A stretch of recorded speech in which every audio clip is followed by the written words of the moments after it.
Days. Now to Emergency Manager Kevyn Orr in the first public meeting he had since coming to Detroit. Orr addressed a crowd at Wayne State University on Monday. It was something that was required by him by law for him to do. And he's ending the week meeting with creditors to see if he can avoid bankruptcy for the city of Detroit. Before we get to those big creditor meetings happening this week, let's talk about his, I guess, addressing the crowd this week. How did he do, Nolan? Well, you know, he did okay, and the crowd was far more civil perhaps than a lot of folks accepted. I mean, this guy has not wavered from his message that we have a very serious fiscal problem here. We have a disaster, actually, and that it's going to take extremely hard measures to fix it. He's not sugarcoated that from the beginning, and he didn't the other night. And, you know, I would expect in dealing with the creditors, he's not going to do that either. Yeah, he didn't give us any, it wasn't any breaking news about the situation the city is in. What kind of job do you think he did in that announcement? I think he did okay. I mean, I think I would have liked to see them hold it in a bigger place,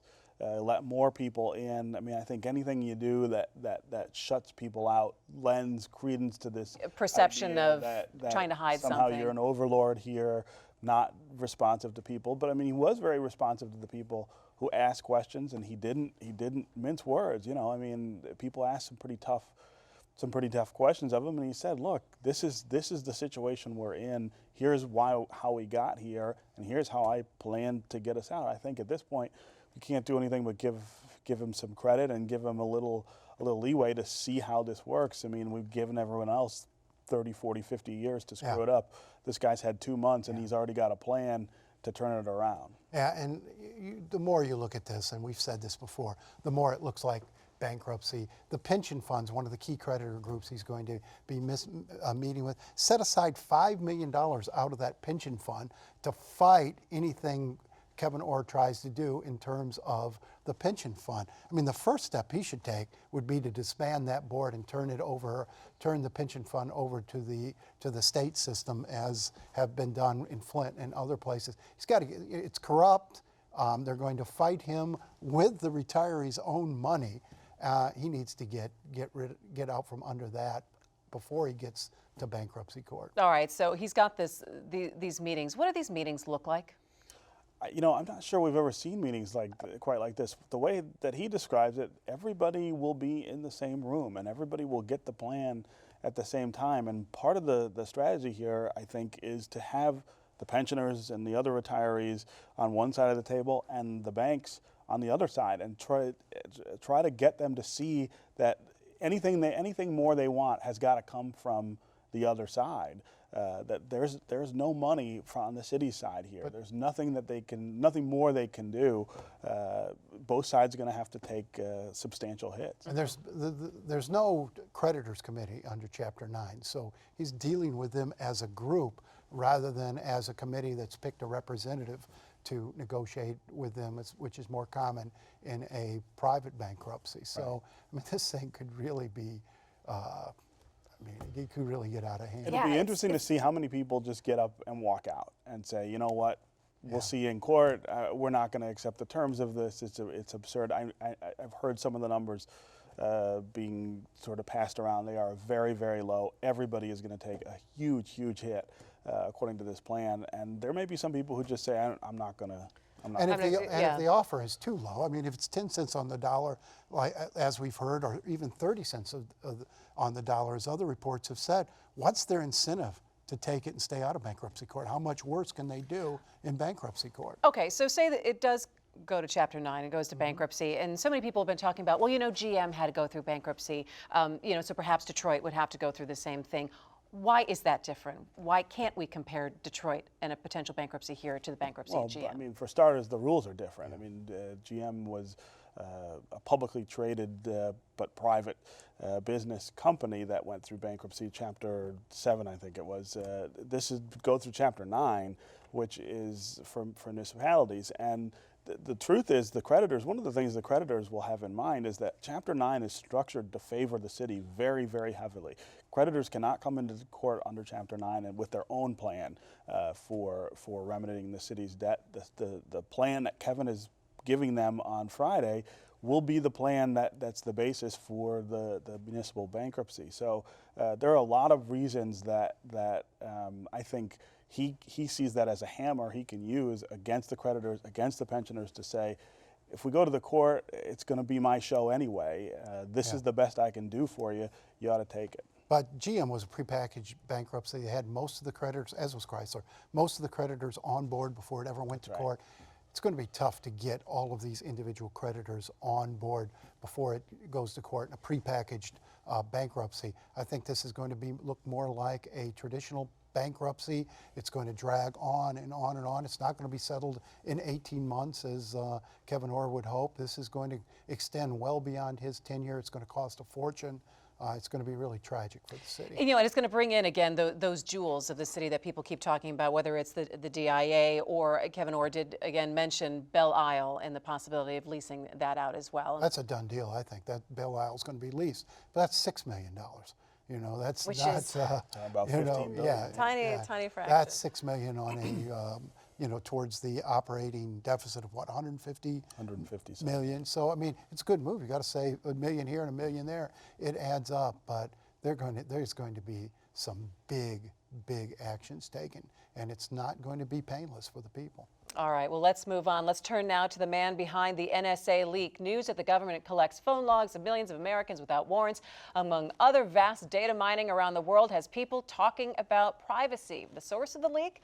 29-year-old contractor Edward Snowden, who fled to Hong Kong and has now dropped out of sight. Is he a hero for exposing this, or is he a traitor for betraying his country and his employer? People are talking an awful lot about that. What do you think? He's a source, and thank God for, you know, sources. I'm agnostic on whether he's the a newspaper man says. hero or a traitor. I mean, obviously, if you have security clearance and you're in a trusted position with the government, you shouldn't be stealing documents and leaking them out. I mean, that's on from a citizen's point of view. From a journalist's point of view, hey, keep it coming. My worry here is that the story is becoming about Snowden instead about the fact that the government is mining vast phone records and email records and keeping this sort of unprecedented surveillance of all of the people. I mean, it is unconscionable. And if we allow the story to be about Snowden and not about what the NSA is doing, I think we make a huge mistake. All right, but before we go on to the larger issue,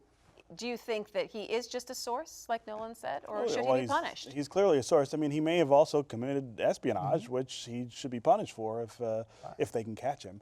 It seems like he's doing a pretty good job right now of eluding everybody. But I mean, I think Nolan's right. This gets to this bigger picture of the things that we all agreed to when we amended the Espionage Act, when we amended the Foreign Intelligence Securities Act, when we passed the Patriot Act after 9/11. There was, everyone was afraid, and we agreed to things, I think, without really going through with a fine-tooth comb to see what exactly the implications of all of it were. Now we're seeing the government has the right under these laws, and there's nothing I've seen that suggests they don't, to go in and collect all this data. Yeah. But I think once you see it though put in front of you, and you see the vast nature of it though, it makes you stop. Well, of course, we should have been paying attention in the beginning, and Steve was a voice against it. I was a voice against many of the aspects of the Patriot Act for this very reason. And I think there's a twist here, though, because it comes at the same time we've had these other revelations about the government snooping on reporters and harassing, using the IRS to harass groups. If you're going to entrust a government with this sort of power, you have to trust the government not to abuse that power. And given what we've seen with the IRS and with the AP and Fox News, I'm not sure that trust exists. So the Patriot Act did not start with the Obama administration, but the Obama administration is now taking the brunt of a lot of this. Well, because they've continued, I mean, they've continued the same kind of policies that the Bush administration instituted under the Patriot Act. There has been almost no difference from this perspective in terms of national security and aggressive pursuit of particularly espionage between the Bush administration and the Obama administration. Ari Fleischer, Bush's first press secretary, said last night on television that he feels like this is the fourth Bush administration in some ways, that this stuff has just been going on for a really long time, and it's an executive strong executive view of our constitutional And it's a lesson about unchecked expansion of presidential power.